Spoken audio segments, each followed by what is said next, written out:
taking it all. Diving deep into topics, we'll rise or we'll fall. Every episode's a journey, a ride through the maze.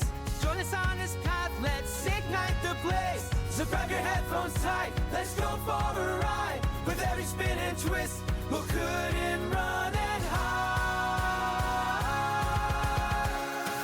The Prime Directive, where the laughter's alive. Society's reflections, let's help each other thrive. Politics and culture, oh what a blend. Join on the journey, let's set the trend. Well, first and foremost, welcome everyone. Thank you for joining us. It is a distinct pleasure to be back in the studio with our wonderful audience here. Yep. And thank you for being here. Absolutely. Man, how you doing? Yeah. How's your week? Oh boy! I just opened up a can of. Well, how's your week? Do tell. Oh my goodness. So for most people don't know, but our poor school got shut down, and we've had to move to another school site, and then we've been dealing with the nightmare of trying to figure out how to get 300 plus kids into a new school in like 2 days, and all the politics and all the tears and broken hearts and everything else that you can imagine. Hold on a second. Broken hearts. It's not even Valentine's Day yet. It's broken not. Hearts. I was actually thinking about how I would even decorate our auditorium for the Valentine's dance, and now it's going to be something very different. So, you know what? Onwards and upwards. We got to live the message of the Stoics, right? We got to live the message that we learned from the life of Zeno, who was the founder of Stoicism, right? That regardless of what comes your way, you got to figure out a way to just continue to move forward and get through your day and keep going. In my case, even after we've lost our school. Yeah, even then, you don't cease to be a teacher, nor do you cease to have the utmost care just because you don't have a place to teach. Yeah, teaching happens everywhere. That's right. That you got it. That's the heart of Socrates and all the great Western civilization teachers, and Eastern as well. I shouldn't leave out the East as well, and North and South. North and South, the North, the planet, the good North of which, and the wicked witch of the South, or whatever. So, but no, teaching happens anywhere and everywhere, every minute, and it's an honor truly to get to just even be around kids each day, even in the settings that sometimes are crazy and find us wanting to run for the hills, but no. So that's what's been going on in my week. How about for you? I've just been attempting to do my very best to deal with the cold. It's been really cold. Yeah. And quite honestly, I'm excited that we're kind of past that weather now, and we can move on and actually look forward to nicer weather. And I know as a skier, as someone who does not mind the cold weather, I do want to say that I'm already past it. Now, I'm pretty confident that somebody who's watching this on the part of the world where it's significantly colder, they're going to look at the temperatures we're experiencing here, which is about 20 degrees, and they're going to be like, wow, that must be summer. It's balmy. Yeah, it's balmy. I like this. Compared to Antarctica. Yeah, exactly. Yeah, or compared to Alaska. Yes. Yeah. No, I hear you. It's just, man, we're definitely over this. I know a lot of people that are like, oh, God, get us out of here. Get us out of this month alive, please. And hopefully, have some better weather and whatnot. So, especially as we enter into our new ventures as teachers and students in my job. Oh, geez. So, hey, anyway, welcome to the Prime Directive show. We are a show, podcast. It's one or the other. If you're at the show, congratulations. If you're at the podcast, congratulations again. We're a podcast /show/ whatever, therapy session. Is that what this is? Yeah, therapy, deep therapy. Tell me about your mother. We always want to say a disclaimer right at the beginning. Okay, so you want to do it this time or me? I was going to say you go right ahead. You already have pulled it up. I've got it. Yeah. Okay, so we're the Prime Directive podcast with a bold mission to explore the strange new world by discussing a range of topics of interest to us. We ask that you join us to listen with an open mind and look with your human eyes, to thoughtfully interact and share your thoughts. We are seeking life forms willing to engage in respectful discourse. We put the civil in civilization. That we do. That's good. We do. Yeah. Okay. So, which leads us to another topic. Something easy? DEI. DEI. Oh boy, not DUI, which is too many people are familiar with the old DUI stuff. But boy, DEI, diversity, inclusion, right, and equity, right? Equity and inclusion. Yeah, equity and inclusion. Boy, this one kind of opens up a can of worms, right? This seems to be the big boogeyman that the right is identified right now, and that the left is just doesn't seem to know how to even talk about anymore, which is very strange to me. Because if you just break apart these words for a second, right? Okay, diversity, right? In my mind, just the word diversity means like anything within like the natural realm of existence, varieties, right? Yeah, variety. Like in the animal kingdom, there is a diversity of species, insects, mammalian species. There's huge diversities of all kinds of things. That's not so triggering, right? But that word seems to, man. If I say the word diversity now, I can see people in public kind of, what are you talking about? Then the word equity or equality, or I guess the idea of equity, on the one hand, I keep thinking equity in terms of like finance, right? Because you have equity in your home, right? You have buy-in. So on the one hand, there's that kind of a definition. But then in the social sense, this idea of equity and equality are things like people having the same types of equal chances, I guess, at life, or I don't know. That's a weird one. It's interesting to me because if I'm getting this right, the concerns are not concerns, but the ideas are, what is the equity in? Is it equity in opportunity or equity in outcome? You can never have equity in outcome. That's not how it works, right? Yeah. But the idea that, hey, someone ought to have the opportunity that is given to someone else kind of makes a lot of sense, right? Yeah. And there was this wonderful video. This video is from years ago. This wonderful video of this coach who is going to create a starting like lineup for a on foot race. It's like a dash that all these participants are going to take, and he is outlining the equity that not everybody has the same equity, as in not everybody has the same starting point. Sure. So it's easier, not guaranteed. Yeah. It's easier to succeed if you have been provided with certain, let's say, certain advantages. Yeah.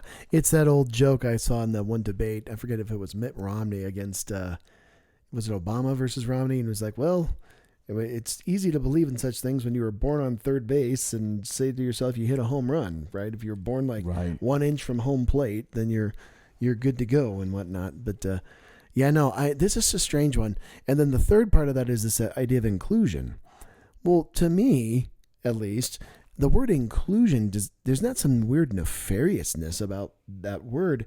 It's the idea of trying to just simply include voices that you might not be present in the room, or include voices that you could at least think about, or include others who might be part of a minority group that are not represented in the majority population, and just think about them. It doesn't necessarily mean you're going to kowtow to them, right?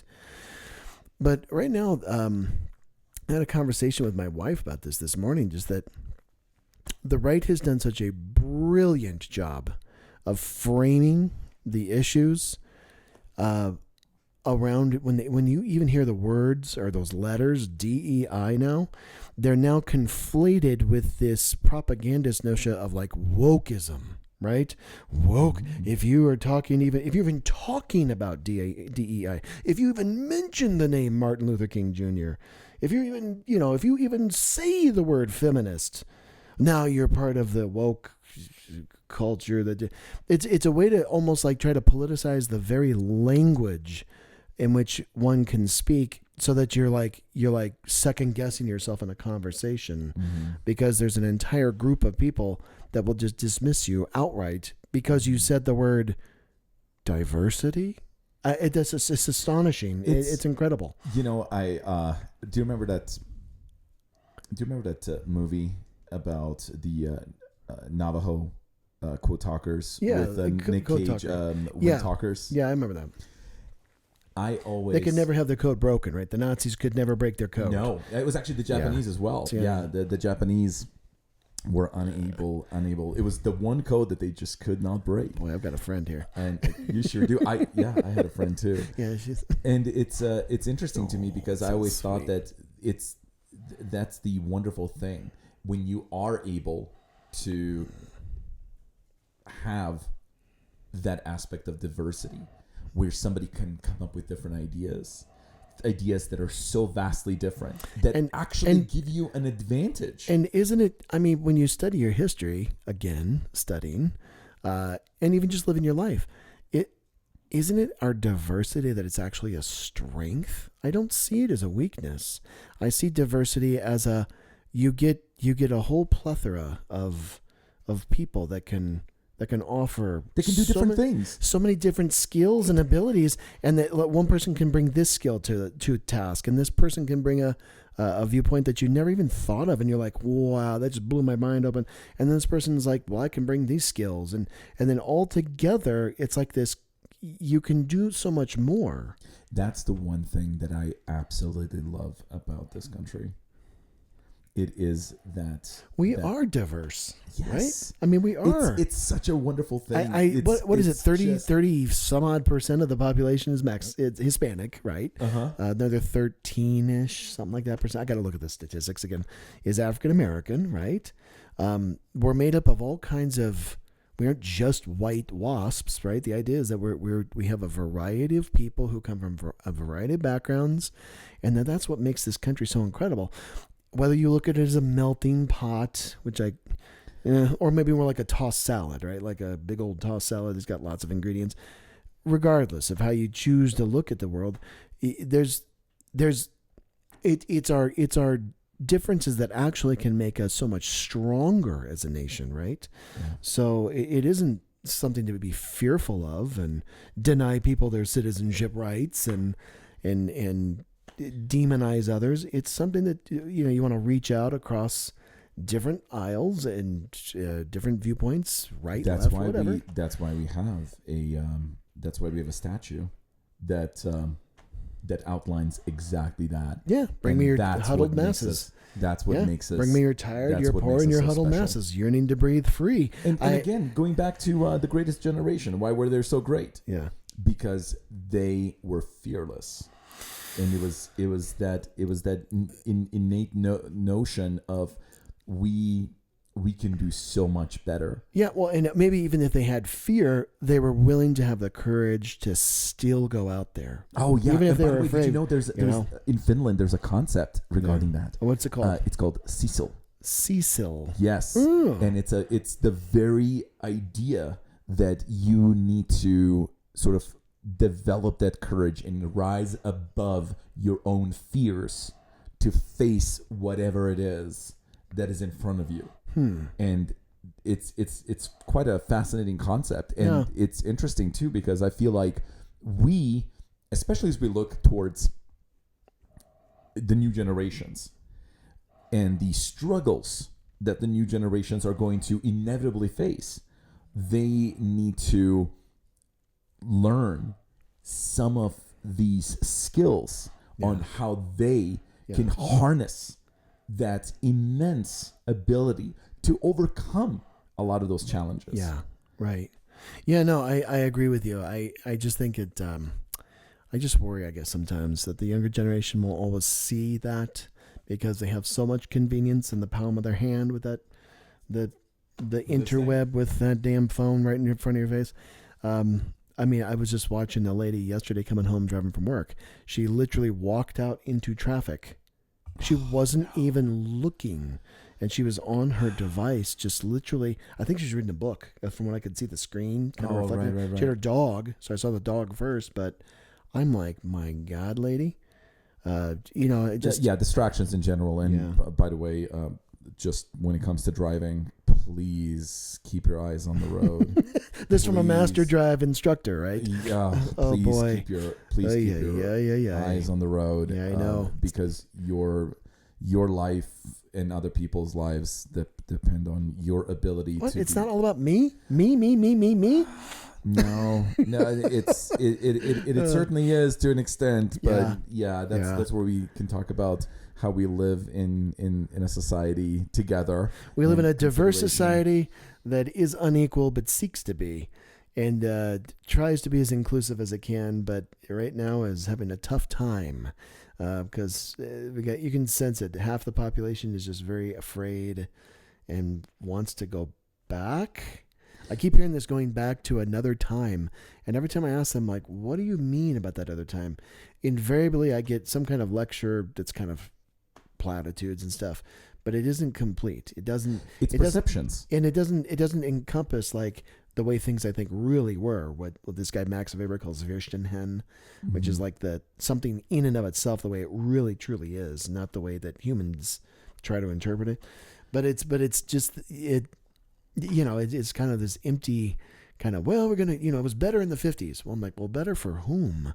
Well, that's, again, we have this, I think humans have this unfortunate thing where you have an image in your mind of nostalgic platitudes that exist in your head, and you forget the challenges. You forget the issues. You just focus on nothing other than, oh, well, I remember that one time it was really okay. How does that paint a realistic image it's just of anything? It's just a one-off. It's just your experience and one, which has its own validation of its Certainly own does, singular thing. But Yep. it's very difficult to develop a truly informed worldview if all you do all day is just think about your own personal experience. But don't forget that's humans. That's how humans operate. I know we are, because we operate within our own little spheres. Yeah, Sam Harris has a fantastic lecture about that today. Does he? on his podcast, Making Sense, about how the mind is this. He put it. I'm going to paraphrase you, brother, because he was so awesome the way he spoke about this. He said your mind is like having the worst possible jerk of a friend who just comes in your door, kicking in your front door every day and won't shut up. Yep. And you're like, could you just shut up? But your mind is this. It doesn't stop talking to you. And so real meditation and calmness and presence and mindfulness comes from learning some tricks and some methods and some techniques, which take quite a bit of practice. And it takes effort. Once you get them down, they're kind of like, some of the basic prayers you can do and stuff. For me, even leaving behind the music stuff. But once you can calm your mind, even for a minute, astounding. Astounding how you can calm yourself. I was having anxiety attacks this week because of all the shit going on with work, but I had to just kind of find a quiet space, quiet place where there was no noise, and just stop for a second and no thoughts. And I mean, even just for a few seconds, just no thoughts. Hard as hell to do, man. It's very hard. You can develop techniques to get a little bit longer and a little bit longer of time where there's no thought entering your mind. Because as soon as you start saying a word, that's a thought. As soon as you're hearing the music, that's a thought. It's just squirrely. The brain is just constantly on fire and moving around.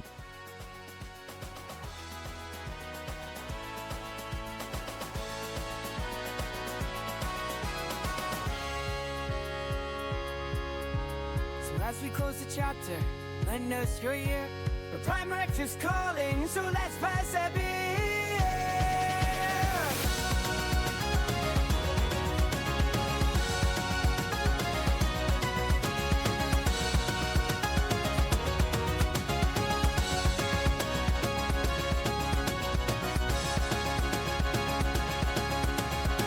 The Prime Directive, where the laughter's alive. Society's reflections, let's help each other